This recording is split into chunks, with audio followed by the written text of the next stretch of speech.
Your pies will fade as you grow. Okay, I think it's your turn to have the artifact this time. I have an episode from Unruffled, which is Janet Lansbury's podcast. Okay. She's a parenting author and former model. And is that relevant to her birth as a person? No, it's not. I think she was actually an actor. She's in LA. I don't actually know. You can cut all of this. She is maybe like the godmother of gentle parenting, but I feel like that's gentle parenting as a category is not a useful one. And this podcast is called Kids Don't Need Intensive Parenting and Neither Do We. Okay. There's been a slew of articles lately about what they're now calling intensive parenting. I think the first term I remember hearing about this was hovering parents, helicopter parents, snowplow parents, overparenting. Now they're using this term intensive. And if we just think about what that word means and what it entails, well, I'll tell you what they're saying it entails. In this New York Times piece that came out recently, they note that expectations on parents are way higher today for parents to educate and enrich their children, to ensure that they'll be able to achieve a middle-class life. They quote sociologists who describe intensive parenting as painstakingly and methodically cultivating children's talents, academics, and futures through everyday interactions and activities.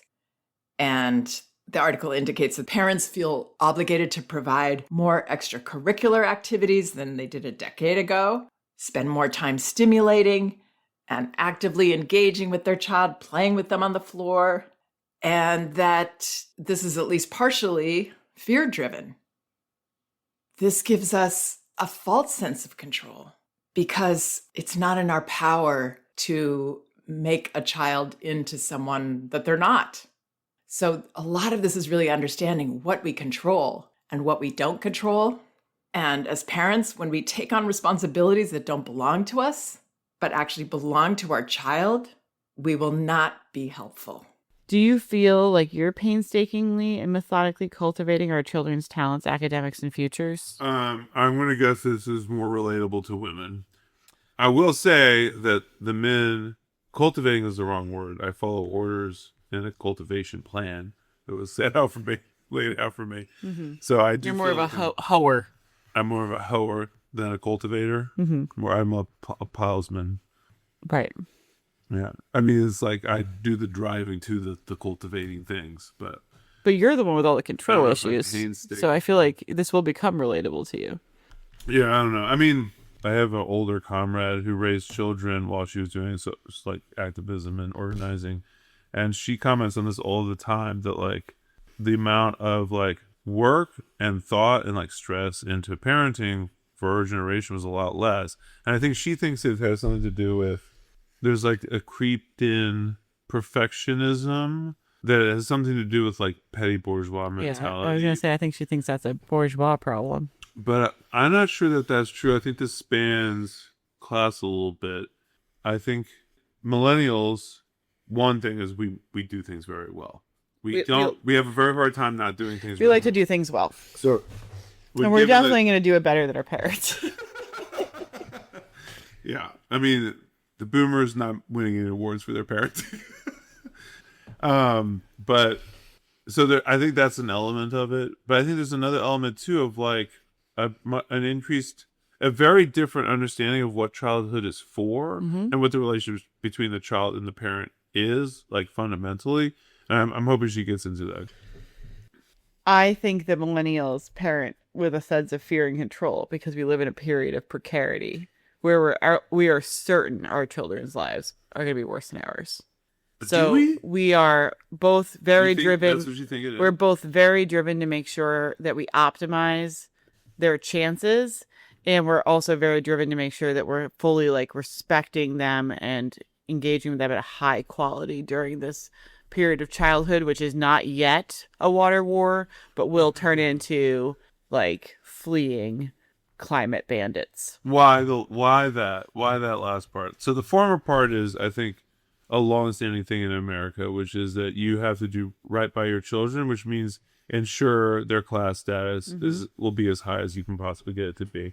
And I think different generations have had different approaches to that. Like there used to be like I need to go to provide for my children is the most important thing. Like I need to leave them an inheritance. I need to make sure that they have all the things they need to make it through childhood. That was like, it had nothing to do with being around them, right? You had to go out in the world and bring back what they needed. So we have a different attitude about that now. But why the second thing? I think that it is at least very emotionally appealing to me as a parent to like make sure I'm fully respecting them as like full humans and giving them high quality, excellent like interactions and relationships. My commitment to that and the ability for content creators to prey on that is made more extreme by the fact that I think that they might not have that many good years. Oh, really? Yeah. Do you think about that? You think like this is the best years of their lives, so I need to make it count? Yeah. There's no future. Yes. There's only the present. Yeah. I never and it's think about entirely on, it's like it's basically entirely on my shoulders. that. I see. Which of course is she's gonna tell me that's I'm like twisting that. Right. That truly honoring them is gonna be about not putting it on my shoulders. But yeah, no, I think about that all the time. Yeah. I mean, part of what you're saying is like the emotional feedback of having this like very respectful, like those are the kinds of like the kind of relationships of choice that are fulfilling to you. I think previous generations that would be their peers. Like they don't have a relationship with their kids like that. Yeah. Like they may be babies, but at a certain point, like kids have a relationship with their own peers, and you have dinner together and stuff, but you don't like have this like fulfilling, satisfying relationships of life with your own children, really. So that maybe that's a difference, but I don't know. I don't know that I'm much driven by that. I spend a lot of time around them, but I personally never think about. I always irrationally believe the future will be better than the present. How do you believe that? And then tell me the shit you tell me.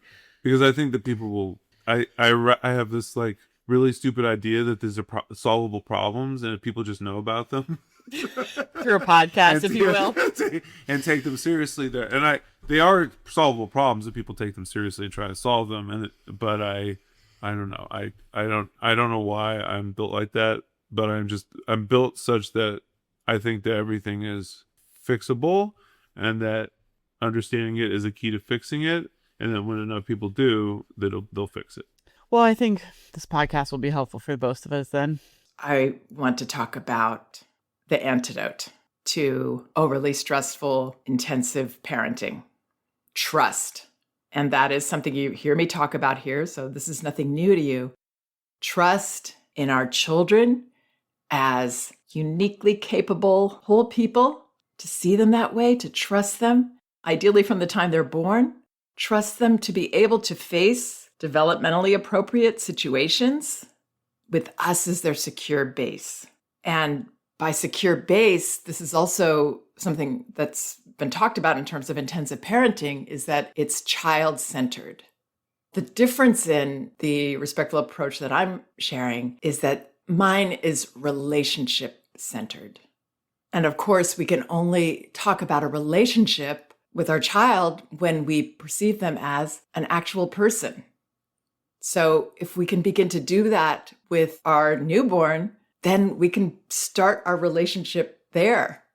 Our oldest has been asking for a lot more autonomy. I think it was probably because we don't allow for enough. I think trust is really hard because I certainly feel like everything, all the outcomes are dependent upon me and the choices I make. Like, not in the sense of like I get to be the boss, but more in the sense of like I have the responsibility to do this right. And I'm recently realizing how much the kids, like there is a certain trust in like the kids are who they are. There's not all that much you're going to do to change that, especially past a certain point. And that like trust in their ability to like make decisions that work for them, or like that things will more or less come out to be the same way if you let them have their own autonomy. It seems to be more and more important to me. Like letting them play without supervision, for example, I think is a change in our family because our kids are starting to get old enough that is a valid thing. And it may be that would have been appropriate even earlier than it's happening. But it feels very nice, I think, for all parties of like, just go play, have fun. There's not going to be adults there. That's okay. And I trust you to come back when it's time to go to bed or whatever it is. But this isn't only about trusting our children. because it's more importantly about what gets in the way of us trusting our children. And what's that? Trusting ourselves. Trusting that we are uniquely capable, but more importantly, that we're across the board good enough parents as we are, because we are. We're all on a path. We're all learning, just like every other aspect of life. We're always learning. We're always growing. It's not something that some people have and other people don't have. We all have what we need for this journey. And yes, some of us will have more challenges than others because the ghosts of our past, our life situation, but children are quite ready to go through those with us. What they want most of all is for us to feel okay, because that is the basis for them to feel okay, as they are. And this is part of what's come up in this research that's been done and why the Surgeon General made this statement. Children thrive in their parents' sense of well-being. If we are stressed out, and I believe it's because we're taking on all these jobs that don't belong to us, our child can't get comfortable. They can't feel a sense of security and ability to thrive and become gradually more autonomous and independent. All those things we want for them, our feelings can get in the way. So, I mean, this isn't to create more stress. This isn't to put another thing on your to-do list. It's to help you step back and let go of some things. I think we could take this as her thesis. Which is what? That our capacity for trusting our children is really like the foundation of that is our ability to trust ourselves as parents. Yes. And there's a lot of insecurity, I think, about how people think they're showing up as parents. And so they react to that with controlling mechanisms and other things that ultimately play out in a lot of performance of optimizing childhood and also controlling of the child's experience in the hope that you'll do it all right. And that ultimately is communicating to them that you're not feeling particularly secure and that they're not particularly secure and that the relationship is not particularly secure. Okay. So the perfectionism that we were talking about before is actually we have very high standards. We have very high standards for ourselves. We have very high standards for our children. We have very high standards for I could be doing more for my kids, therefore I should be, right? You have to be at maximum capacity or you're really failing them. And this is from a place of insecurity, which is if I don't reach these high standards, I guess it's more like the high standards are the way that I prove to myself that don't have as much in the way of shortcomings as I fear that I do, because I'm going to set these high standards and I'm going to reach them. And when I reach them, everyone will be like, oh, look, so where does this come from? Is this a generational thing? Because this was not the way parenting used to be. I think some of it comes from the cottage industry that is parenting experts.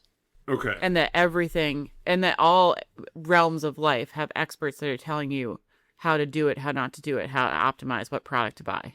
Sure. So this is the optimizing of the millennial. The millennial's optimizing everything, right? Right. But I would say that I think that's right. I mean, but I would say those people are taking advantage of something more than they're creating it. Because I think the parents of the 1950s probably were I'm not interested in this. I'm smoking in front of my kid in the car. I'm not trying to optimize their experience of life. Consumption of expert advice and just general content consumption was at a completely different scale in the 50s than it is now. So some of that has to do with media and technology. There's literally a market. Nothing had arrived to them that hadn't caused them to consider the fact that there was a lot of different choices they could be making. They probably should. The creation and marketing of content and the creation and marketing of influencers and experts is at a completely different level than it was then. So I just don't think that there was as many of these.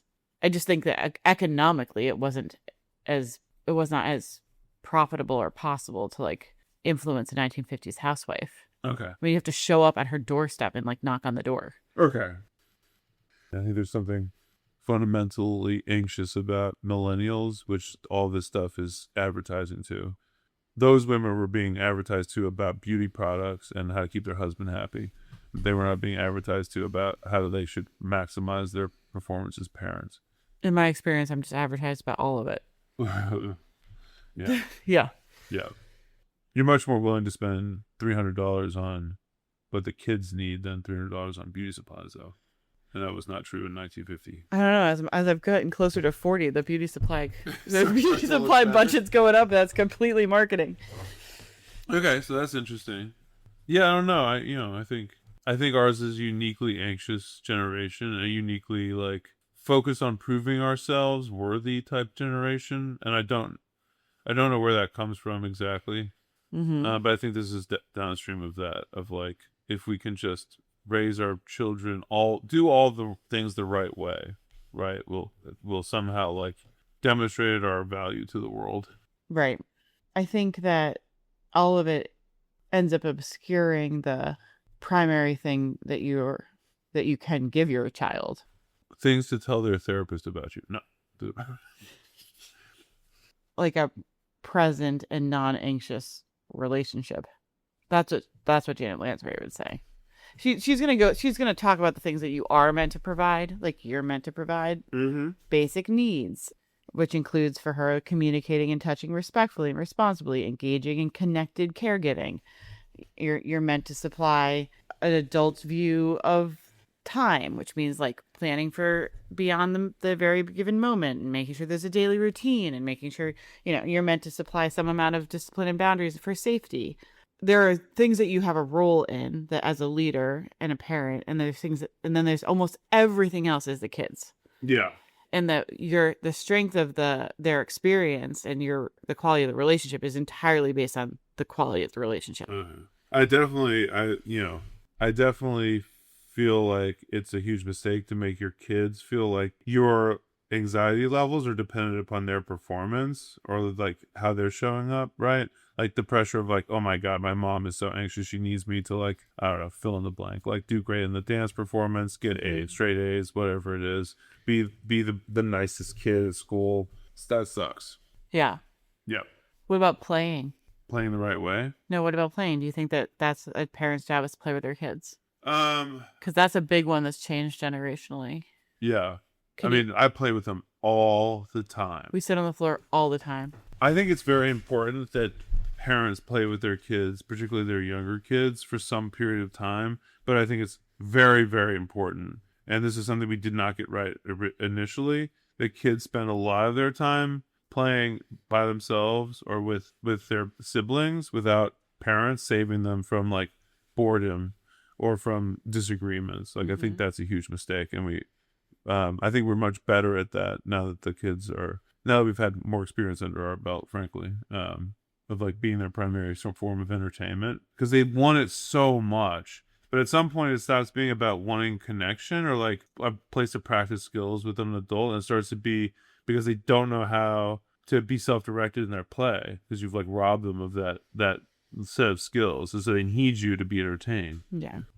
They report that they like when their parents are involved. Well, yes, but think about it. A child gets used to, if a parent is doing that intensive involvement of cultivating the talents and the academics, the creativity and all the interactions and the activities, that's what children come to know as something they need. Without meaning to, we can make them feel lacking in their ability to explore their own talents, to discover their way of learning academics and, their activities and their extracurriculars. I mean, let's just take play for an example.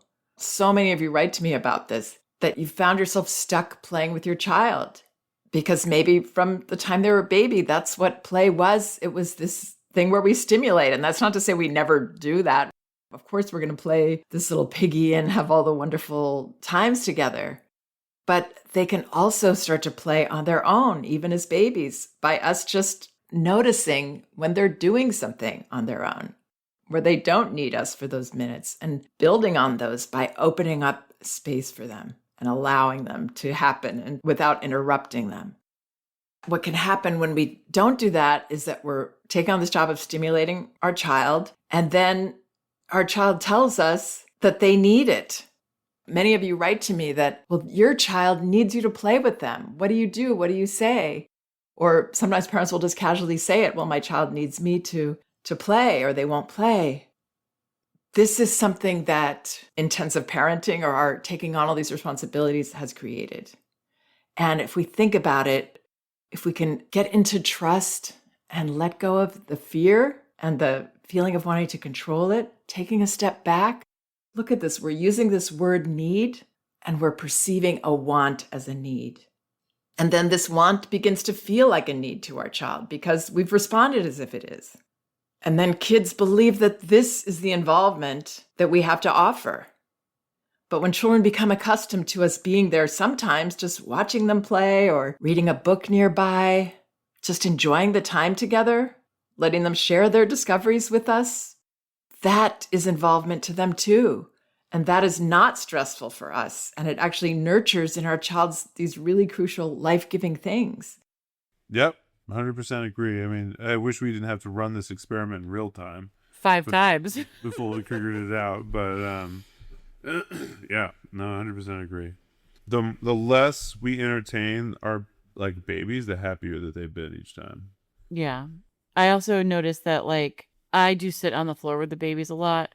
I need to do it more on days that I'm working full time because they're so anxious to get a hold of me when I've been away from them. Yeah. There's a whole other part of this that we could talk about, like the anxiety of the working parent and that maybe the intensity of the perceived needs and or real needs that kids have when they're away from their parent all day. Yeah. But with these babies, I don't do any entertaining whatsoever. I really just sit there, and if I sit there and don't look at my phone and just sit there, they do a lot of like coming to check in with me, Yeah. especially at the beginning, but then they go to play. Yeah. But if I'm there and I'm overly distracted by like work stuff on my phone, they don't leave me alone. Your attention first. Yeah. Before they feel comfortable. So I think there's something about this, like, yeah, you don't need to be intensively parenting, but also the constantly distracted parent is creating these feedback loops for the kids that's creating anxiety around their presence or their attention, which is making it very hard for them to get off your back. And so then you're like, well, they must need distraction. They must need stimulation. They must need,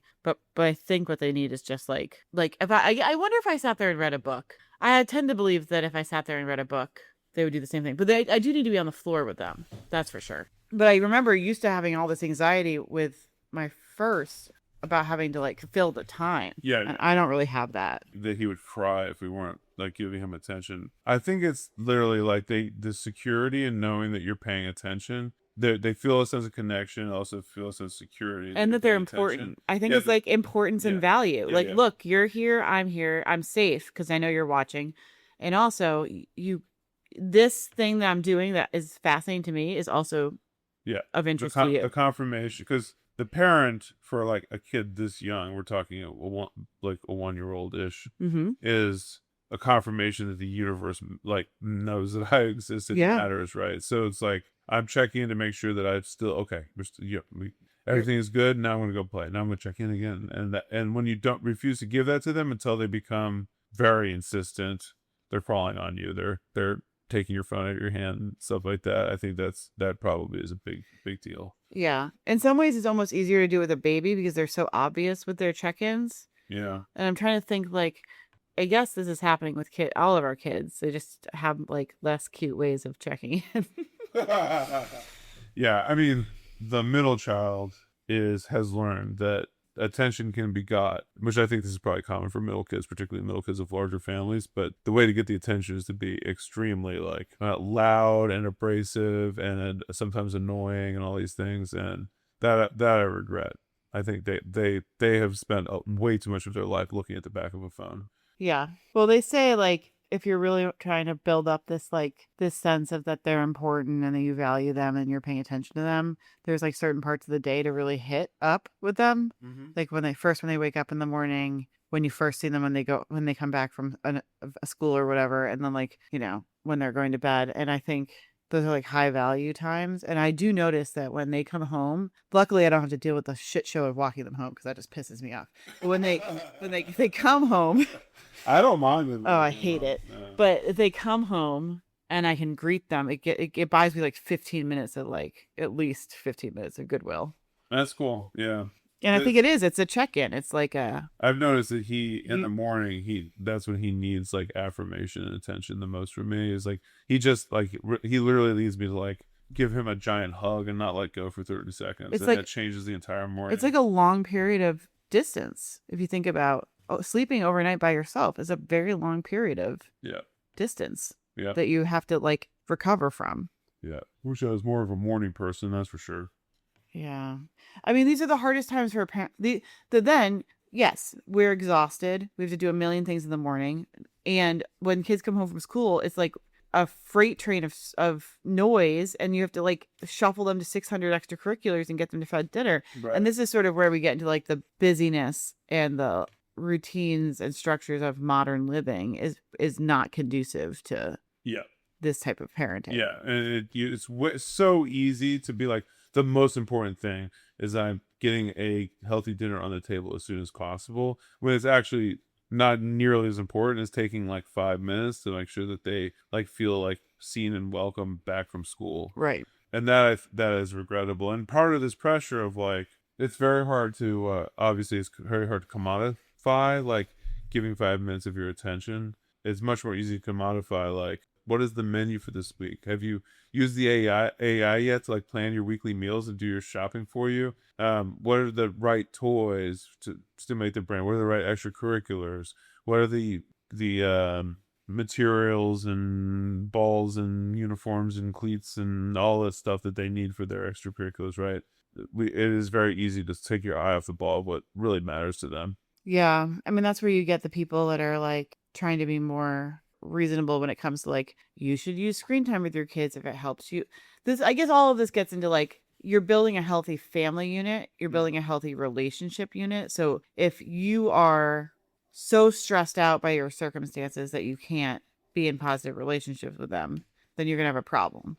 So if you have the privilege to pull some levers to be like, oh, I actually don't need to worry about dinner right this minute, I can wait, that's great. But if some of this is like, or the other people would be like, if it works for your family to use screen time to get dinner on the table, you can do that. What she does, and what I've heard also Brene Brown talk about actually, with how they decide what to take on as a family, as when it comes to extracurriculars or anything, is that the primary unit is not the children. The primary unit is the family, or the relationships within the family. So everything has to be sort of put through a lens of like, does this work for the larger unit, which allows for parents to have some ability to be like, it actually really does not work for me to sit on the floor for 4 hours a day and play magnet tiles. Like I can't, like I'm miserable, and it doesn't work for our family if we have to drive 2 hours for baseball every day. So we're just not going to do it, even though it's really important to this kid. So there's sort of like erecting a value structure that's less explicitly child-centered and more explicitly I like that. like I like that. a family-centered. Yeah, it takes on a very like us versus them mentality, when it's like we are at work, and our job at work is to make sure that the kids are as happy and also as like educated and maximized as possible, right? As opposed to saying like, oh, when I stop working, I come to my family, Right? and we do things together. And some of that is accomplishing things that we all want to accomplish. Some of that is making sure that things happen because it's important to this member or that member, but it's not about like being at your job.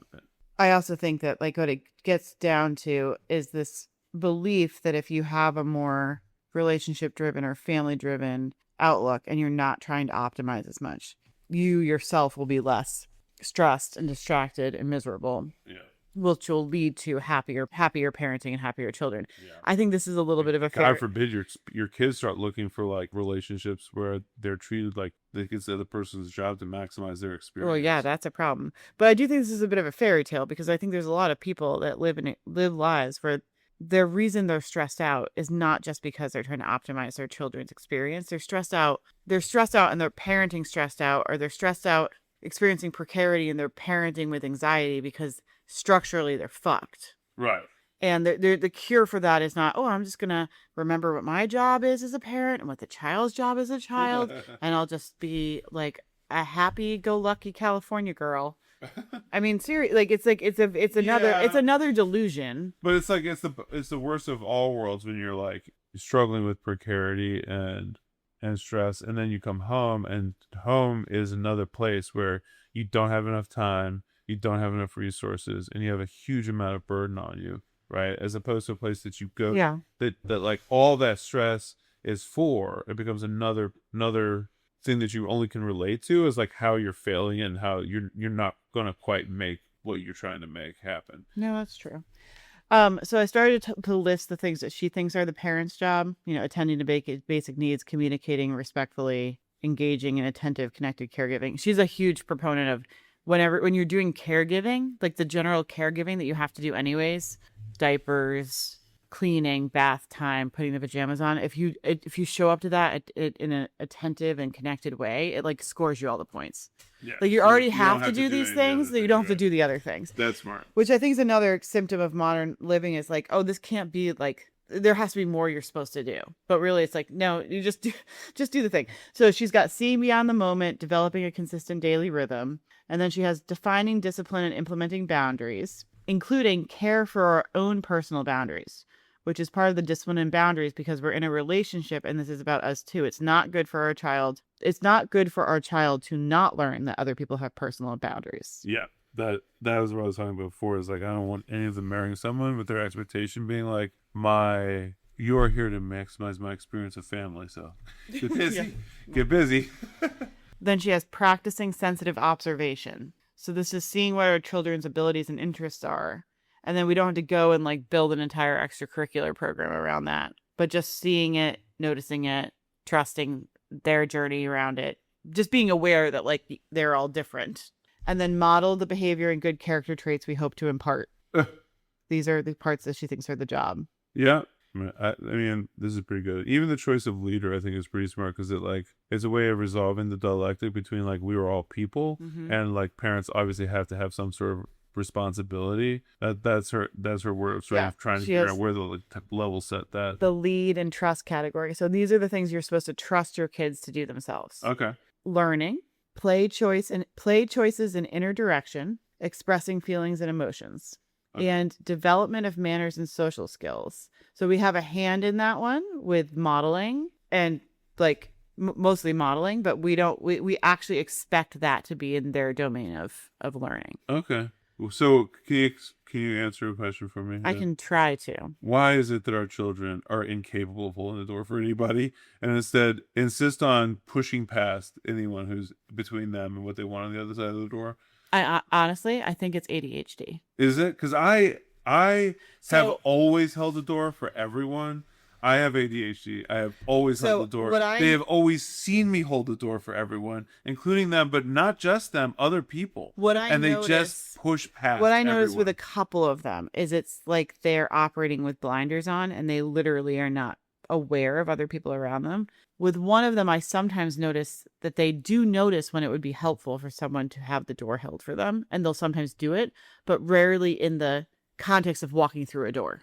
They'll notice it from like across the room. They'll notice it from like coming up to the door or like walking by the door. But when their task is to get through the door, it appears that is the only task. They can't even fathom anything else. I don't know. That one drives me crazy.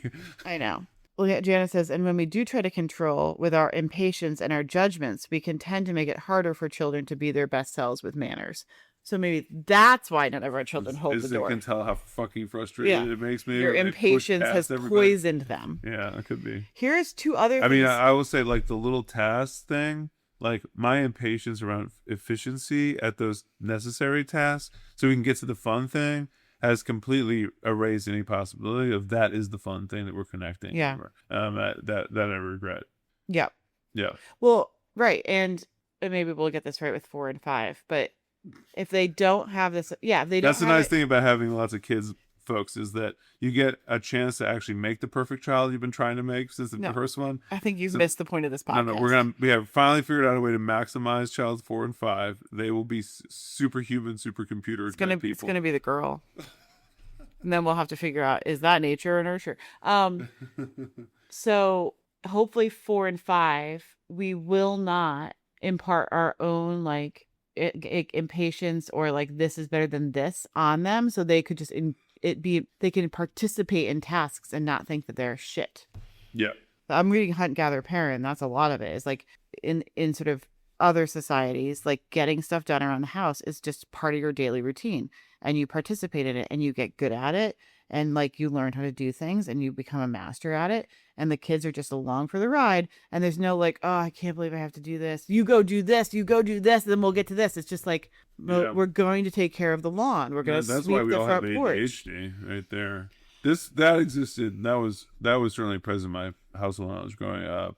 Well, the 90s was all about like, the 90s had a lot of like, get to the good stuff. Yeah. So that's been around for like a long time. It's not a millennial only thing. It's an American thing, I think, or Western. We are really obsessed. Americans are really obsessed with the amount of pleasure they have access to, and I think about it a lot because it hampers us in so many ways. It negatively affects our quality of life. I think because we live in worse circumstances than we would. Obviously, like chances for like more like economic security and stuff. Like there's I grew up a lot of people who grew up wealthy enough that they just could not learn like self-discipline and stuff like that, and too much of their like people dropping out of school because they couldn't stop playing video games, things like this. But it's also like our like desire for comfort all the time like keeps us from being courageous.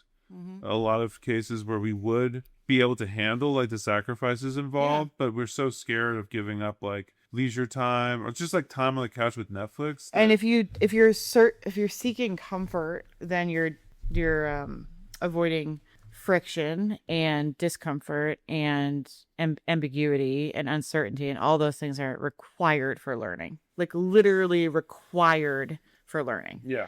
These are two others that she puts in the trust category: eating, which is like could do a whole podcast about this, but this is a pretty standard idea that the parents provide the food and the mealtime and the kids figure out the eating, which we kind of have almost figured out how to adapt in our household. Yeah. And then she also has toilet learning as trust the child to do. So she really has not given, like, she truly has stripped down what your expectations as a parent are to do, which I do appreciate. And nowhere here does it say drive to soccer practice. That's it. No more soccer. Well, she didn't have her kids doing any extracurriculars until they were older. Really? Yeah, but she's like full on like self-directed play, Waldorf type. Yeah. Here's a pickler triangle. Knock yourself out for the next. Not even like there's some rocks and stones. Yeah. Do you think her kids are smarter than ours though? I think they probably are. Motherfucker. Yeah. Here we are maximizing. But she also raised kids before. I don't think her kids were smartphone kids. Not our kids hopefully won't be either, but I think a lot of it is like you just can't have access to that type of present self-directed play and learning if like there's an iPad and a Nintendo Switch and a smartphone. Yeah. You just can't. Yeah. I mean, when was the last time you were like, I'm going to do some like calm, self-directed learning and play in this room? Like, when was the last time your brain like went on a little imagination journey? See, I don't know. I mean, I learn a lot, and I'm very intellectually curious. I don't learn. Pause. I'm not saying you don't learn, but I do know. I know what you mean. Like developmentally, though, you were able to build how you learn when your brain was younger, and you were not. It was not a distracted brain, so you already have an advantage to our kids. But I'm not saying you don't learn. Yeah. No, I heard what you're saying. It's like, I don't know. This is like. I will say for me, I don't run. I'm not a runner. But anyone who knows me knows this. But the few times I've run in the last like 7 years and didn't listen to a podcast, but just like was on a run by myself, right? And like we're talking like a handful. I had ideas about things that I do not think I could have possibly had in other circumstances. And I think it was because my brain was unoccupied enough to be able to have like a series of creative thoughts. And that's terrifying. These are standout memories for me. So Aristotle has this distinction between things that you do for an end, which is instrumental, and things you do for its own sake, which is intrinsic ends versus instrumental ends, which I think is related to this. Is like you do a bath to get clean versus you are like invested in the bath as like part of living. And I think that is something that I love a bath. Yeah, I'd like more of that in my life. Like I'm bringing this up because I do that, like learning in the physical environment, like experimenting, using my hands, but it's like cooking where like I cannot motivate myself to just do it. It has to be because there'll be an outcome, which is of some benefit. like we will have dinner now. And I've learned a lot. I'm a pretty good home cook, almost entirely because of trial and error, like reading about it and then trying to do stuff and then learning how all that stuff works when you do it. There's no other way to learn how to cook. But I don't cook because I love cooking. Well, how often do you find yourself, I mean, this is impossible because there's 5 kids in the house, so that's distracting. But how often are you in the kitchen, fully present in your cooking experience? Like letting yourself, like being fully embodied, like paying attention, like not being distracted. If having a podcast on while you do it doesn't count, then very rarely. But for me, that's part of the experience. Part of the experience is I'm sitting there, I'm listening to my podcast, I'm learning something, I'm doing something rote, and then I arrive at a task which I'm, it's not dropping pasta into boiling water. Here's something that I haven't done that often. That's more intricate. I pause it, I fiddle with it, look at it, fiddle with some more. I get frustrated. You'll hear me, So it is. I think for me, it's all part of the same thing. It's just there may be a little bit of a higher stimulation than it would have been like a generation ago. But I don't know. I'm not sleepwalking through cooking most of the time unless it's something so easy that. Yeah. I don't experience things that way. I also don't experience like jogging that way. Like I don't think I do sleepwalk walking to places with my podcast on. Or doing the dishes, I guess. But like anything that's difficult, I don't think I sleepwalk through it because I have like earphones. I have memorable, like I was doing the Peloton all the time. I was never on the Peloton and had interesting creative thoughts because I was doing classes. There was tons of music. It was a deliberately kind of, even if they were intense classes that I had to work really hard at. It was just either stimulation or distraction. But like being outside running with nothing on. That is missing from my life. Yeah. To a huge degree, which is letting your mind wander, which is that's a different thing entirely. Well, it is how I kind of started the question. Oh, okay. But you didn't hear it. I was listening to a podcast. I mean, I do think our kids are getting some more opportunities to let their minds wander. We haven't completely fucked that up. Here we are back to optimizing. I'm just going to focus on connected caregiving and telling them I have personal boundaries. Good. And if you do that, then we will create the perfect kids. And I'm canceling all camp because I think John Paul is going to do mindful cooking with them. Yes, that's right. You're going to ignore them and mindfully cook. Yeah. And they're going to learn a very important lesson about my boundaries. Your powers will fade. Done and dusted? Done and dusted. As you grow old, your powers will fade. As you grow old, your powers will fade. As you grow old, you're on the make, and you don't do regret. You're always out for what you can get.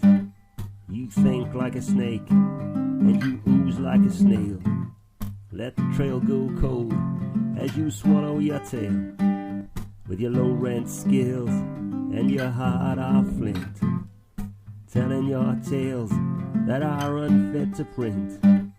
You're all weasel words, backed up by the boots, obsessed like the rest, with a promise of loot. Your pies will fade as you grow old. Your pies will fade as you grow old. Your pies will fade as you grow old. Your pies will fade as you grow old.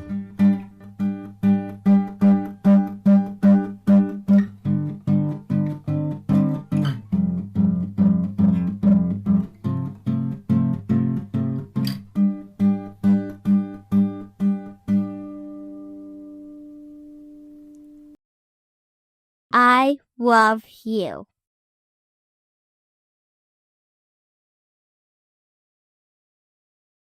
One quarter of our listenership is our parents. we can't spend the whole time going after them. I'm going to hear about it.